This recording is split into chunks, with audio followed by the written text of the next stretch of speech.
Play with the power like Christian Brothers. Oh yeah, come on.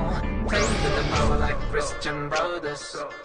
One more time. Play with the power like Christian Brothers. Come on, yeah.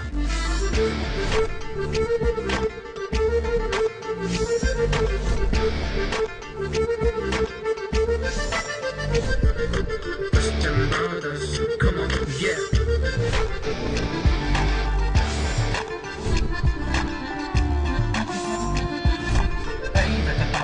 Christian Brothers.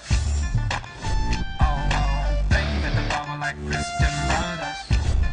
Oh yeah, come on. Play with the power like Christian Brothers. One more time. Play with the power like Christian Brothers. Come on, yeah.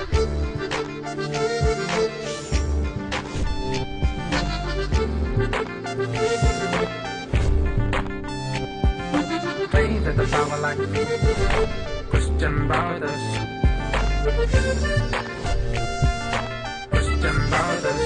Come on, yeah.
എന്റെ ഗുരുവായൂരപ്പ, ഇതാരായി വന്നിരിക്കുന്നേ?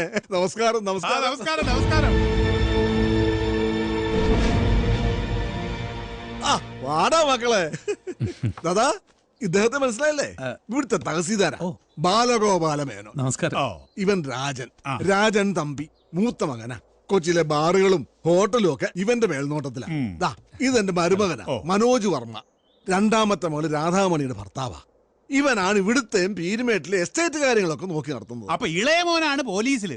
അതെ, മൂന്നാമത്തവൻ ഹരിഹരൻ തമ്പി.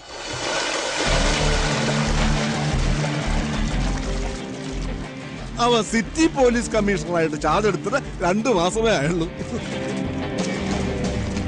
ഇനി അവനൊരു പെണ്ണന്വേഷിക്കുന്ന തിരക്കിലായിപ്പോ ഞങ്ങള്.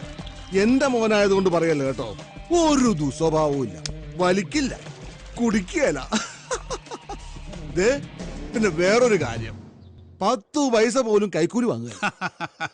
സത്യം പറയാലോ, എനിക്കൊരു മോൾ ഉണ്ടായിരുന്നു, ഞാൻ കെട്ടിച്ചു കൊടുത്തേനെ.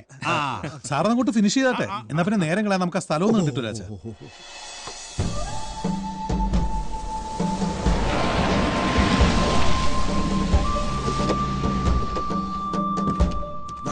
ഈ കാണുന്ന 450 ഏക്കർ സ്ഥലമാണ് ഞാൻ പറഞ്ഞത്. ഇതെന്റെ അച്ഛനപ്പന്മാരുടെ കാലം മുതൽ കൈവശം വെച്ചുകൊണ്ടിരുന്ന ഭൂമിയാണെന്ന് വരുത്തണം. ഈ പുഴയ്ക്ക് അപ്പുറവും ഇപ്പുറവും ചേർന്ന് കിടക്കുന്ന സ്ഥലം ഒരു റിസോർട്ടിന് പറ്റിയതാണെന്ന് അളിയൻ പറയുന്നത്. ഒരു കനേഡിയൻ ഗ്രൂപ്പ് കമ്പനിയുമായി കൊളാബറേഷൻ, പാരാഗ്ലൈഡിംഗ് വിത്ത് ഹെലിപാഡ്. ഒരു സ്റ്റാർ കാറ്റഗറിയിലുള്ള ബിഗ് പ്രോജക്റ്റ് ആണ് ഞങ്ങളുടെ ലക്ഷ്യം. അതിന് ബാങ്ക് ലോൺ എടുക്കണമെങ്കിൽ പേപ്പേഴ്സ് എല്ലാം കറക്റ്റ് ആക്കണം. നിലവിൽ പ്രമാണമില്ലാത്ത ഈ ഭൂമിക്ക് പട്ടയം ഉണ്ടാക്കണം, കരമടയ്ക്കണം. അതെ. പിന്നെ ഭൂമിയിൽ വേറെ ആരും അവകാശം പറഞ്ഞിട്ടില്ലാത്ത സ്ഥിതിക്ക് അതൊക്കെ അങ്ങ് നടക്കും. നടന്നു കിട്ടിയാൽ സാർ ആഗ്രഹിച്ചതുപോലെ എറണാകുളം നഗരത്തില് ഒരു ഫ്ലാറ്റ് രജിസ്റ്റർ ചെയ്ത് കീ അങ്ങ് കയ്യിലോട്ട് തരും. പിന്നെ അല്ലാണ്ട്. പക്ഷേ ഈ കാര്യത്തിൽ ഞാൻ മാത്രം വിചാരിച്ചാ പോരാ, റവന്യൂ മന്ത്രിയെ കൂടി ഒന്ന് പിടിച്ചോണം.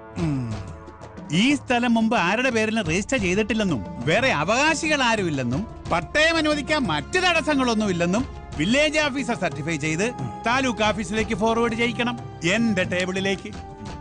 വില്ലേജ് ഓഫീസറെ ഞാൻ വിളിച്ചു പറയാം.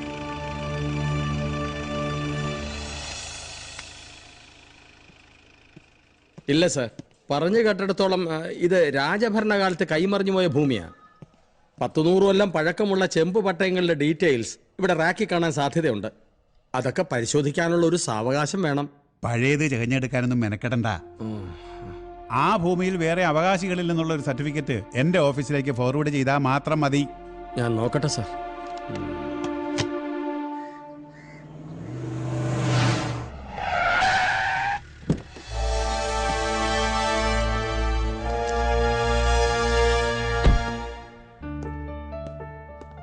വാടാ മക്കളെ, ഇവനാ ഇളയവൻ ഹരിഹരൻ തമ്പി, ബാലഗോപാലൻ സാർ തഹസിൽദാരാ മൂന്നാറിലെ. ഇവിടെ അടുത്തുണ്ടായിരുന്നു ഒരു സ്പിരിറ്റ് റൈഡ് ആയിട്ട്. അപ്പോഴാച്ചൻ വിളിച്ചത് ഗസ്റ്റ് ഹൗസിലുണ്ടെന്ന് പറഞ്ഞു. ഇരിക്കൂ സാർ. താങ്ക് യു ചേട്ടാ. ചേട്ടാ അതെ, ജീപ്പിലൊരു 5 lakhs ഇരിപ്പുണ്ട്. ഇന്ന് റെഡി ചെയ്യപ്പോ കിട്ടിയതാ. അച്ഛനെ ഏൽപ്പിച്ചേക്ക്. അപ്പൊ സാർ കാണാം. വില്ലേജ് ഓഫീസറാ. ഹലോ സാർ, ഞാൻ തോമസ് പാലമറ്റം. താനത് ഫോർവേഡ് ചെയ്തു അല്ലേ? ഇല്ല സർ, ചില പഴയകാല ഫയലുകൾ പരിശോധിച്ചപ്പോൾ ആ ഭൂമിയെ സംബന്ധിച്ച ചില രേഖകളും പ്രമാണങ്ങളും കിട്ടി. എടോ, തന്നോട് ഞാൻ പറഞ്ഞതല്ലേ അതൊന്നും തപ്പിയെടുക്കണ്ടായിരുന്നു. എന്താടോ തന്റെ നാക്കിറങ്ങിപ്പോയോ? സർ, കുമാരൻ തമ്പിയുടേതെന്ന് പറയപ്പെടുന്ന 450 ഏക്കറിന് പട്ടയം അനുവദിച്ച് നൽകാൻ ചില പ്രശ്നങ്ങളുണ്ട്. എന്തു പ്രശ്നം? സർ, റെക്കോർഡ് പ്രകാരം സാറ് പറഞ്ഞ സ്ഥലം പള്ളി പണിയാനും പള്ളിക്കൂടം കെട്ടാനും അനാഥ മന്ദിരത്തിനുമായി അന്നത്തെ മഹാരാജാവ് വലിയ കോയി തമ്പുരാൻ ക്രിസ്ത്യൻ മിഷണറിമാർക്ക് പതിച്ചു കൊടുത്ത 750 ഏക്കറിൽ പെട്ടതാണ്. ഇവിടുത്തെ വലിയ പള്ളിയോട് ചേർന്ന് കിടക്കുന്ന ആ 450 ഏക്കർ സ്ഥലം പള്ളി വക തന്നെയാണ്. എടോ, 100 കൊല്ലം മുമ്പുള്ള കാര്യങ്ങളൊക്കെ നമ്മൾ എന്തിനാടോ നോക്കുന്നേ? പള്ളിക്കാർക്ക് പോലും അറിയാത്ത കാര്യം നമ്മൾ എന്തിനാടോ കുത്തിപ്പൊക്കുന്നേ? ലാൻഡ് അസൈൻമെന്റ്, അതായത് എതിർ കൈവശ കാലഹരണ നിയമപ്രകാരം ഇപ്പറയുന്ന കുമാരൻ തമ്പിയുടെ പേരിൽ പട്ടയം ലഭിക്കാൻ ആവശ്യമായ എല്ലാ രേഖകളും അയാളുടെ കയ്യിലുണ്ട്. അതെല്ലാം അവരുണ്ടാക്കിയ വ്യാജരേഖകളായിരിക്കും. അത് തെളിയിക്കാനുള്ള ഒറിജിനൽ നമ്മുടെ അടുത്തുണ്ട്. താനതങ്ങ് കത്തിച്ച് കളഞ്ഞേക്കടോ, പ്രശ്നം തീർന്നില്ലേ? ചക്രം കൊടുക്കാവെന്ന് പറ. താനൊന്ന് കണ്ണടച്ച ഇപ്പൊ ലക്ഷങ്ങൾ തന്റെ കൈവെള്ളയിലെത്തും.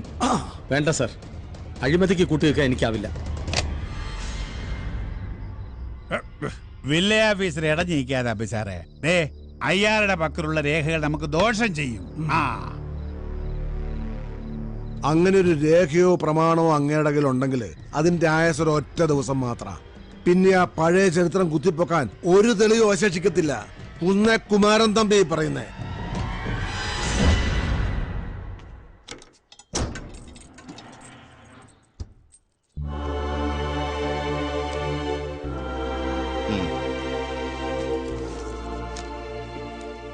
ഇനി ഈ പ്രമാണം വില്ലേജ് ഓഫീസിൽ സുരക്ഷിതമായി ഇരിക്കില്ല എന്നല്ല നിശ്ചയമുള്ളതുകൊണ്ടാ ഇത് ഇച്ചായനെ ഏൽപ്പിക്കുന്നത്. ഇനി നീ വന്ന് ചോദിച്ചാൽ മാത്രമേ ഈ പ്രമാണങ്ങൾ ഈ ലോക്കറിൽ നിന്ന് പുറത്തെടുക്കൂ.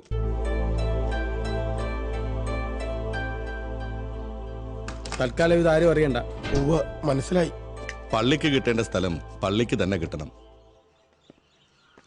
ഞാൻ ഇറങ്ങാം. ഇരുട്ടുന്നതിന് മുമ്പ് മൂന്നാറിലെത്തണം. നീ സൂക്ഷിക്കണം. നിന്നെ സ്വാധീനിക്കാൻ കഴിഞ്ഞില്ലെങ്കിൽ അപായപ്പെടുത്താൻ നോക്കും. മനസ്സാക്ഷി